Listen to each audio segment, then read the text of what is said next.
Kanang drug test ang isinagawa sa mga pulis na nakadestino sa iba't ibang lugar sa Metro Manila at mga probinsya. Pati ilang kawani ng gobyerno na sampulan din ng drug test. Balitang hatid ni Mariz Umali.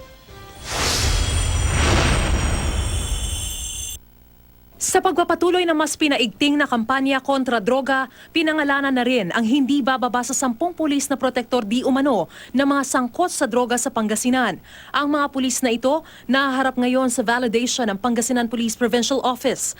Ayon sa Pangasinan PPO, bahagi na internal cleansing ng kapulisan ang pagtukoy sa mga pulis na sangkot sa transaksyon ng iligal na droga. Asahan din daw na magkakaroon ng balasahan sa mga hepe ng pulisya sa mga susunod na araw. Ang matitiyak ko lang ay meron tayong mga PNP personnel na involved. Pa natin pinapaigting pa yung ating pong counterintelligence para mangalap pa ng mga karagdagang ebidensya para ipin down sila. Kasi nga yan din, sabi ko nga, yan din yung sabi ng ating Chief PNP na mismong yung hanay po namin ay lilinisin. Para tuluyang malinis ang hanay ng pulisya, nagsagawa ng surprise drug test sa mga tauhan ng PNP Highway Patrol Group at PNP Anti-Cybercrime Group. Alinsunod ito sa utos ni PNP Chief Bato de la Rosa. Sa Biyernes daw inaasahan lalabas ang resulta. Maaari raw masibak sa pwesto ang mga pulis na magpopositibo sa drug test.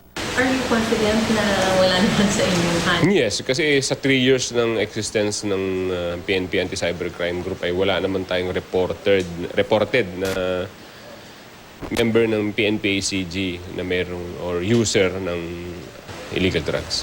Kasabay nito pinatututukan din ng PNP Chief ang mga transaksyon ng iligal na droga online o gamit ang internet. Talamak na rin daw kasi ang ganitong gawain, lalo pat mas mabilis ang proseso rito at higit na madaling ibahin ang pagkakakilanlan.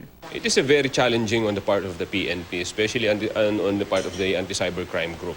But we are needing the support of the telecommunication companies also. Kasi ang internet naman ay dumadaan sa kanila. Hindi rin nakaligtas sa surprise drug test ang nasa 300 pulis ng Southern Police District. Nagsimula na ring sumailalim sa drug test ang ilang pulis mula sa Northern Police District. Ganito rin ang sitwasyon sa Provincial Police Headquarters sa Coronadal City. Sa kabila ng pagkakasangkot din di umano ng ilang lokal na opisyal ng pamahalaan sa iligal na droga, nagsagawa rin ng drug test sa ilang empleyado ng Zamboanga City Hall. Ang 6 sa kanila, nagpositibo. Sa ngayon, hindi pa pinangalanan ng mga naturang empleyado. Isa sa ilalim pa kasi sila sa confirmatory test bago tuluyang bigyan ng karampatang parusa. At para makiisa rin sa kampanya kontra iligal na droga, voluntaryong sumailalim sa drug test ang mga empleyado ng munisipyo ng bayan ng Dumingag sa Zamboanga del Sur. Mariz Umali, GMA News.